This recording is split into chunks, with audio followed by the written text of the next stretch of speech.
Hey folks, this is Rhykker with an impressions and overview video of action RPG Grim Dawn.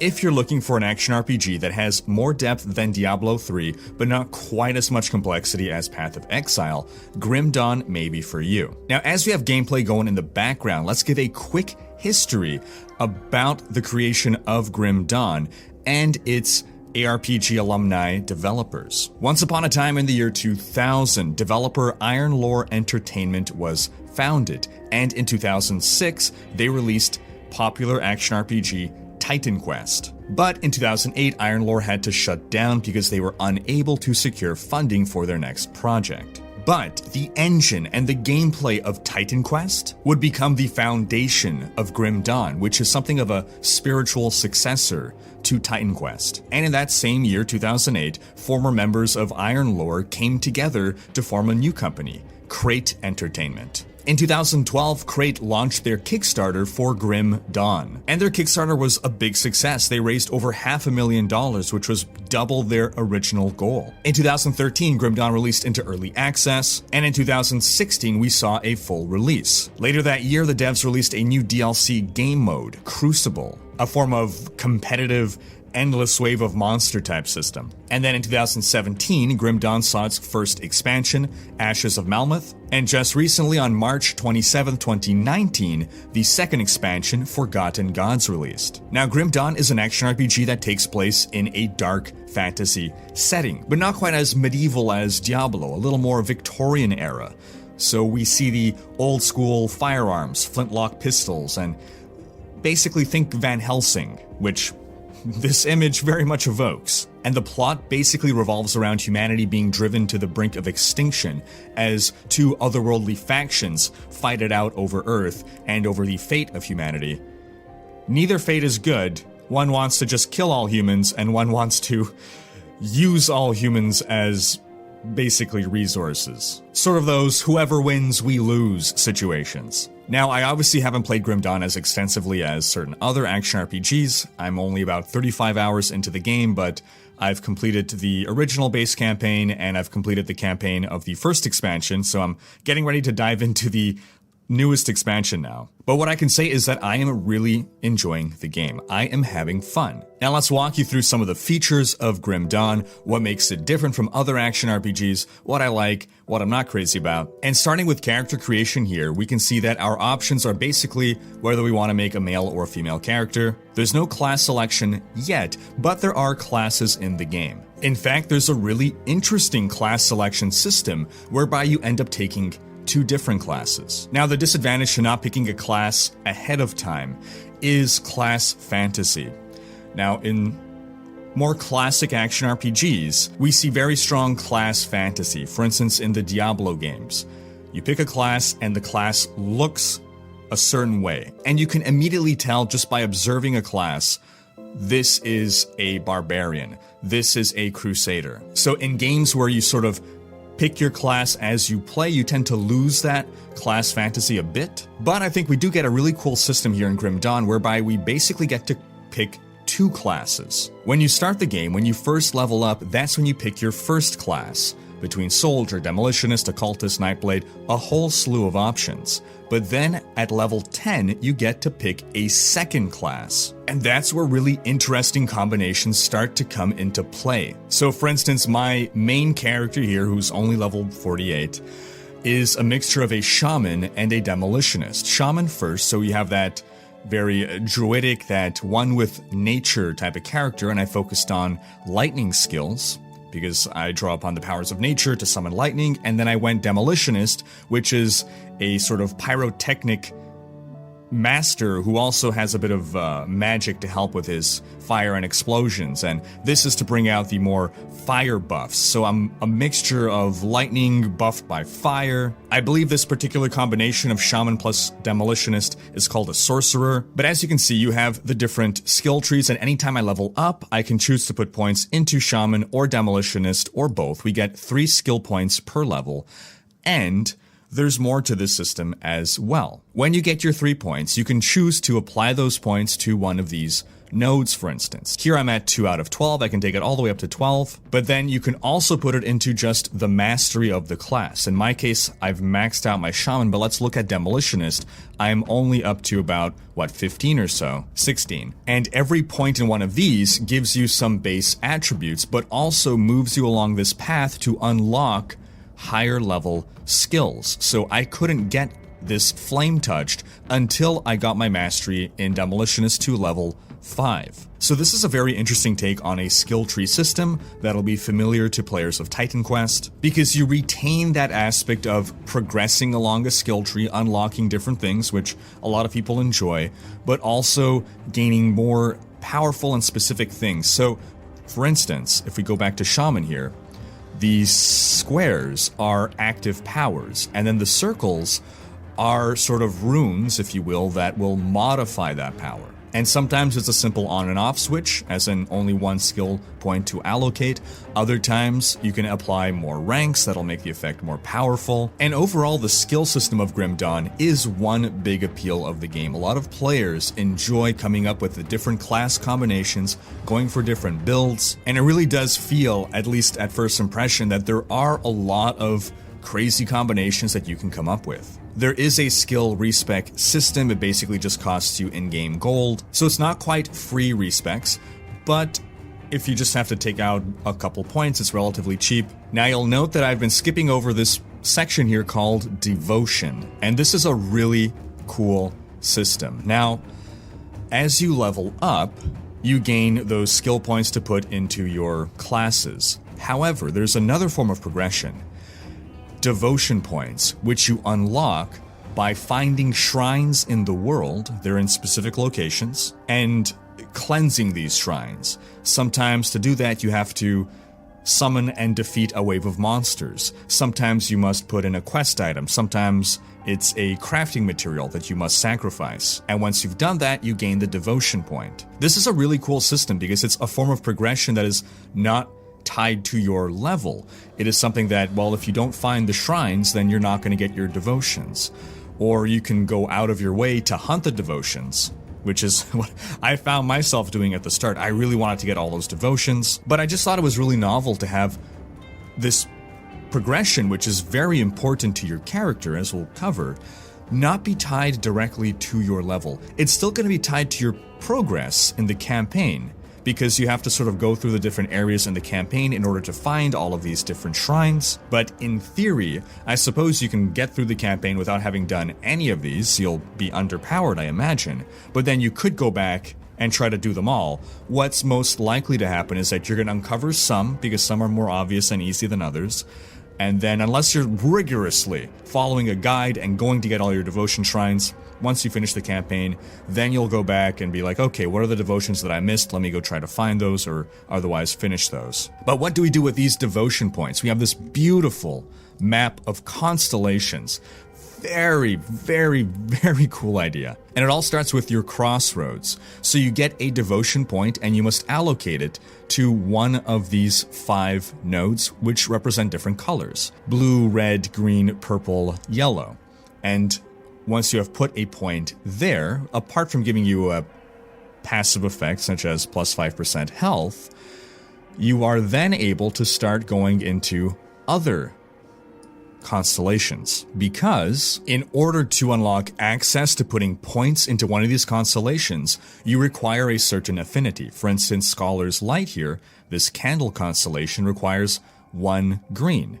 Others might require 1 purple, or others have very steep requirements: 3 red, 6 green, 6 blue. You might think, well, how do we possibly get that?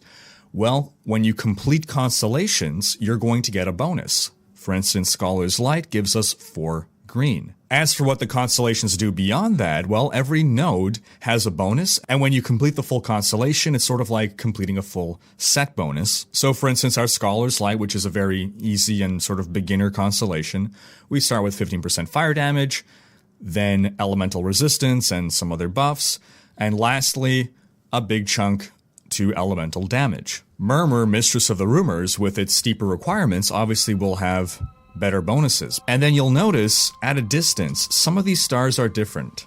Some of them are red, and these are the ones that grant you a power that you can apply to one of your skills. So for instance, here in this Chariot of the Dead constellation, I've unlocked Wayward Soul. Whenever I am hit, there is a 20% chance that I'm going to get a defensive buff. You'll also notice that it says current level 4 of 20. If you have these skills equipped, these will level up as you're playing. They sort of gain XP and progress. Now, just like skill points, you can respec constellations at a cost, relatively cheap cost, and often you'll find yourself removing a crossroad because you no longer need it. For instance, you might start by putting a green to unlock Scholar's Light, but then Scholar's Light gives you 4 green, so you can then remove the green crossroads and apply it to a different crossroads to go for another constellation. I think this system is brilliant. From an aesthetic level, it's gorgeous and it makes sense. It looks a little overwhelming maybe at first, but there's visual clarity in what's going on. We could understand the concept. Okay, these are constellations, and you want to complete a constellation. You get more bonuses. These don't just seem to be game mechanics for the sake of game mechanics. They're tied in very well flavor-wise. Now, that's not the only thing you can do when you level up. You also gain attribute points, or 1 attribute point, rather, that you can apply to either physique, cunning, or spirit. Now, here we get sort of less interesting choices. For the most part, physique is, at least my vague understanding is physique is needed in general for a lot of builds. And I believe it has to do with, partly has to do with meeting gear requirements, and partly because having health is a good idea. In short, as I've expressed previously, I never find it particularly interesting to have attribute points to spend in your sort of basic ability scores, because you always tend to go a very specific way where you dump everything into one stat, apart from occasionally needing to put a couple points somewhere else to meet criteria. But it doesn't bother me to have this system because I do know that there are some players that really enjoy having this, and they enjoy making characters that aren't optimized. I don't know. It's there if you like it. If you don't like it, it's not a big deal. Since we're on this screen right away, we can see that we got a good amount of stash space here. In fact, 1, 2, 3, 4. So imagine 4 of these is actually effectively how much inventory space our characters have. You unlock these extra ones as you progress through the campaign, but you get all 4 of them rather quickly. And we also have an auto sort for our inventory, which is very well appreciated. And then lastly, we have a button that says complete components. If I click this, I've already done it, but we'll show you in a bit here as we're gonna walk through one of the towns. And one criticism of this game is that the town layouts can be improved. We have to walk quite a while to get to our stash. So this is my stash here. I'm going to deposit my various crafting materials into my stash with my other various crafting materials, and then hopefully when I'm going to hit combine or complete components, something will happen. Bam, there you go. So, crafting components come in 2 varieties. Partial components, in which you'll need to find 3 or 4 in order to create a completed component, and as we just said, basically completed components. Now, just before we were discussing how this game is more deeper than Diablo 3, more complex than D3, but not as complex as Path of Exile. I believe that in the case of this game, if there's one thing that is going to be a little overwhelming to new players, it's going to be the amount of crafting materials that you get. In Path of Exile, it's generally the passive skill tree is a huge whoa. This game, I feel, is generally good with not overwhelming players, but you find a lot of crafting materials and you find them very early, and the best advice is generally to hold off on using your crafting materials until a little later, maybe around level, I don't know if it's 40, 45.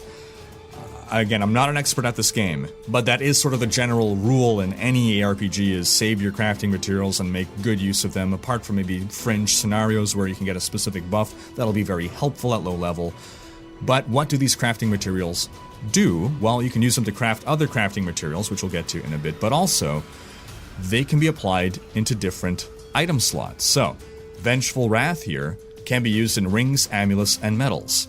and it's going to give me more cold damage and other things. So at this level, at level 48, I have one of these applied to all of my items, and there are ways to remove them from the items, but you either have to choose to destroy the item or destroy the component. There might be a more expensive way of not destroying either, but it's not really a low-level option. But part of the game here is finding which of these components will best benefit you and best benefit your build. Personally, I think that we can just do away with partial components. That's my early impressions. I don't know if at late game very experienced players have strong reason to keep the partial components, but it just feels like it would be less overwhelming to a new player to get crafting components less often but have them be more meaningful, and this way they can digest it more easily, because you're going to be collecting a whole bunch of these and wondering what to do with them. And if we go over to our blacksmith here, and again, not very fond of town layouts in general in this game. There are multiple towns and I haven't found any of them to be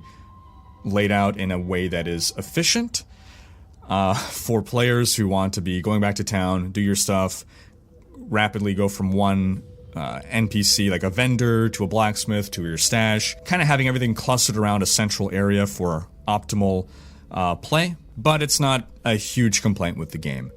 So here, at the blacksmith, if we go to accessories and consumables, we see that we can actually craft components.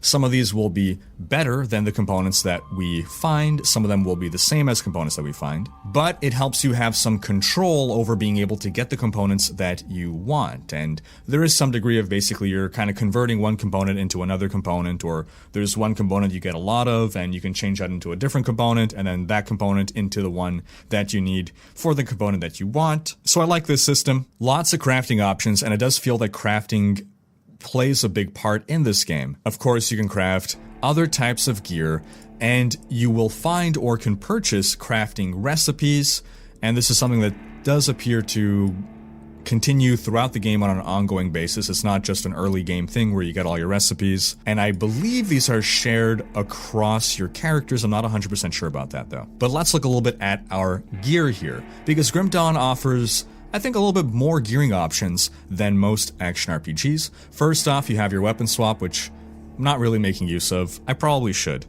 I think that's probably good advice to most players, that if you're going to have a melee weapon, have a backup ranged weapon and not some ghetto one that you've been using at level 1. But you have that weapon swap if you want.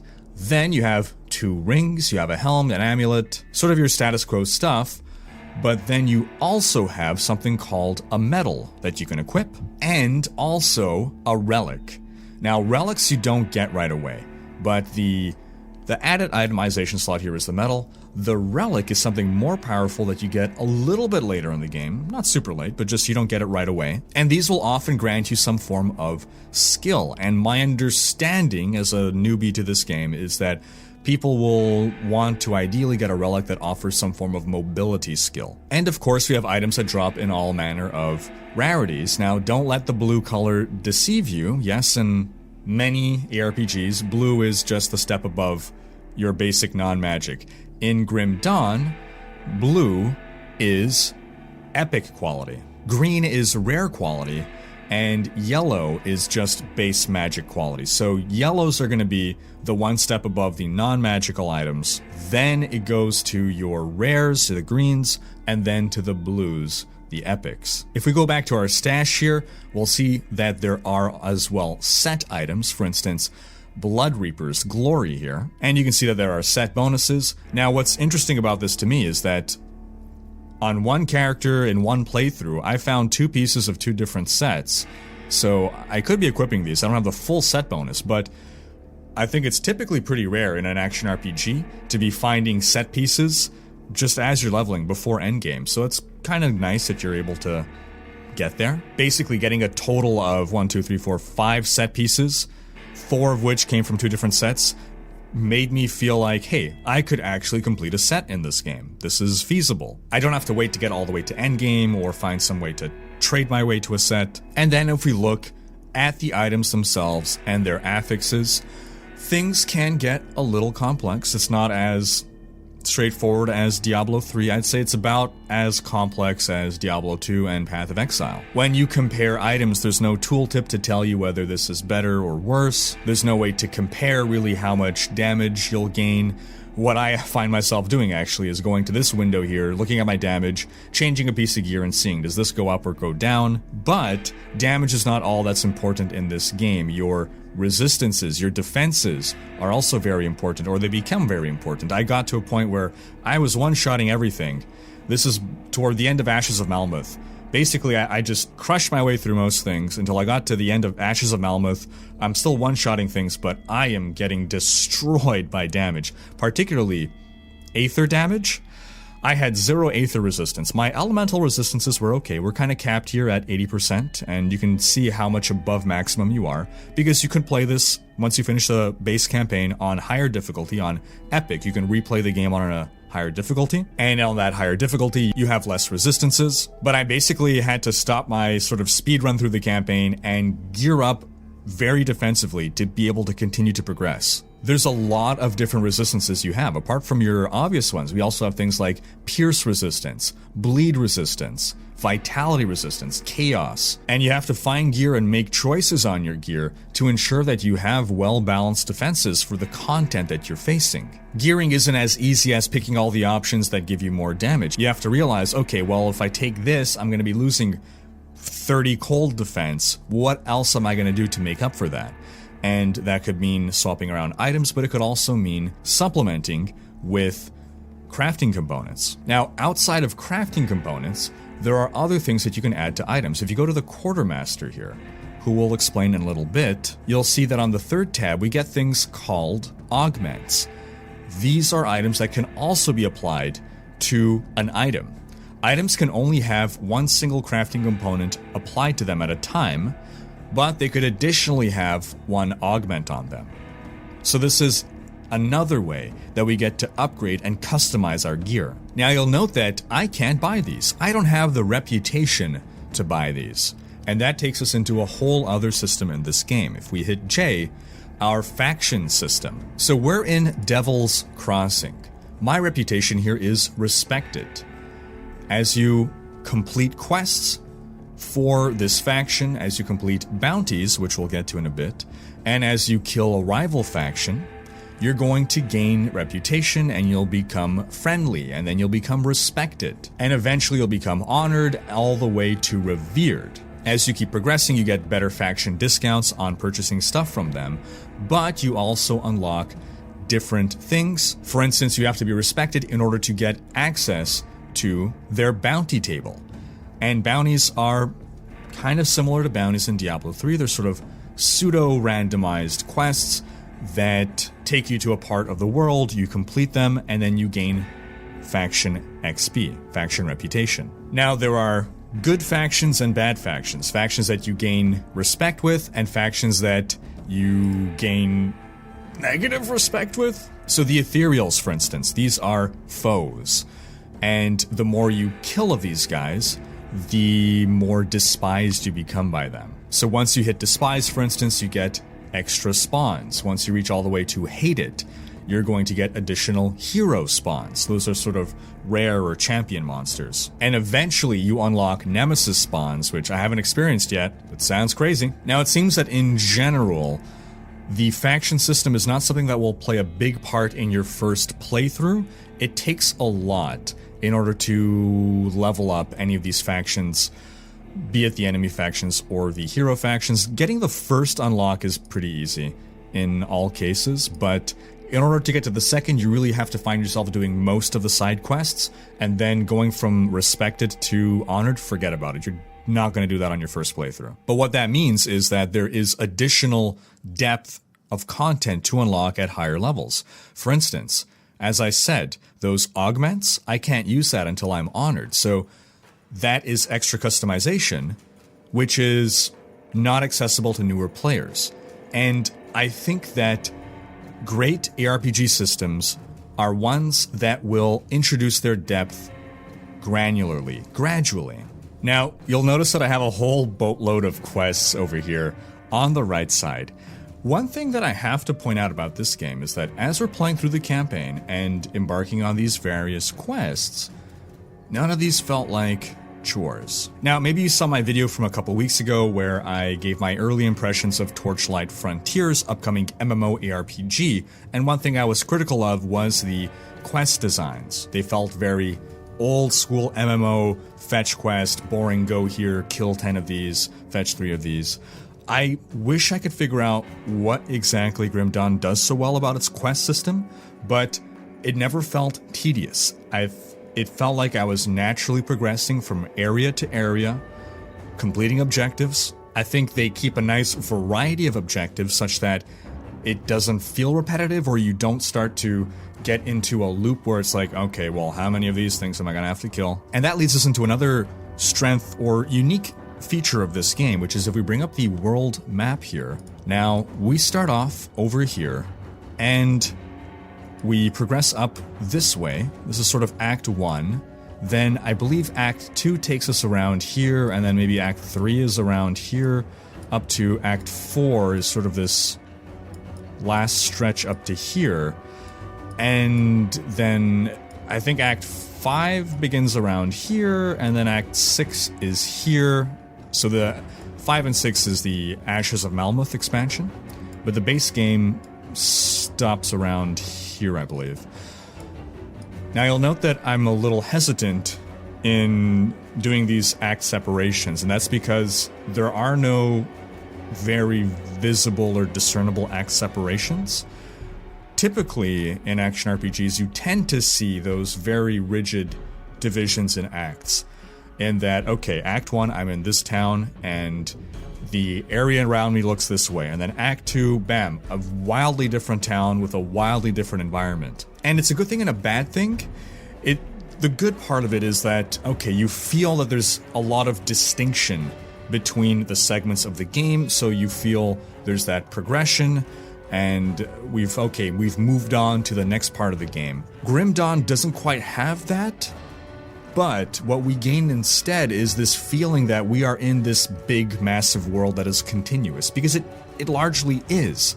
These parts of the world, they're connected to each other. I can't quite show you here, but each of these areas leads into another, whereas in most other action RPGs, it kind of feels like, okay, well, this act is just completely disconnected from the other act, whereas here, it all feels like one massive world, which is really cool.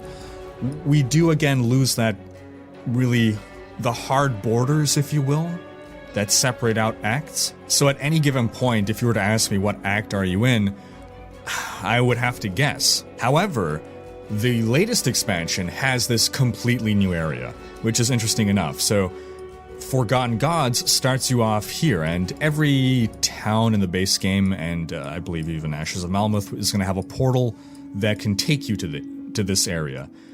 So it's interesting that with this latest expansion, they decided to, okay, rather than just kind of expand along here or something else, let's go to a completely different environment. It's all desert and sand, so we do get that sudden and big shift now, which is interesting. And I think we're gonna end things around there.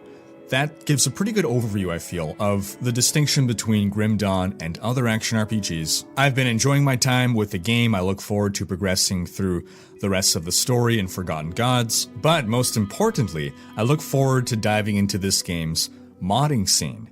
Now that might be one, or that will lead us to one complaint of this game, is that some see it as a much more of a single-player game, because there, to my understanding, are no dedicated servers. All you can do is host a server locally and have people join you, so there's that. However, what that means is that modding is a thing, and I love modding. I love modding in video games, particularly PC games, and this game does seem to have a pretty healthy modding scene, so I can't wait to dive into those mods. There are utility mods, but then there, I'm sure, are going to be more gameplay type mods, because I feel that modding is a way of really adding more replayability. Even if, let's say you've done all the classes, for instance, well, I'm sure there's some mod that could add new classes, or if there isn't, then maybe you could make one. There's also some really robust tools for this game if you're a new player. Grimtools.com, I believe is the website, offers a number of tools that'll help build calculators, a world map showing all the locations of those devotion shrines, and then we have wikis that'll have full-on quest walkthroughs if you're ever stuck somewhere, and just give up and want the answer. I should also mention that quests can have branching story paths, depending on how you choose to interact with NPCs or what you choose to do. It's not just blindly click through everything and you always get the same result. I learned that the hard way. Oh boy, I could have saved a man's family, but that house burned down. That wife and kids are dead. But that's gonna wrap up this video, and I turn the question to you folks. What are your thoughts on Grim Dawn? Sound off in the comments. Thanks for watching. Special thanks to my Twitch, Patreon, and now YouTube supporters for making these videos possible. If you like what you see on this channel and want to support the creation of more content, you can consider supporting on Patreon and YouTube and unlocking behind the scenes content. If you enjoyed this video, please share it, check out these other videos, and subscribe to join Rhykker's Raiders for more gaming content.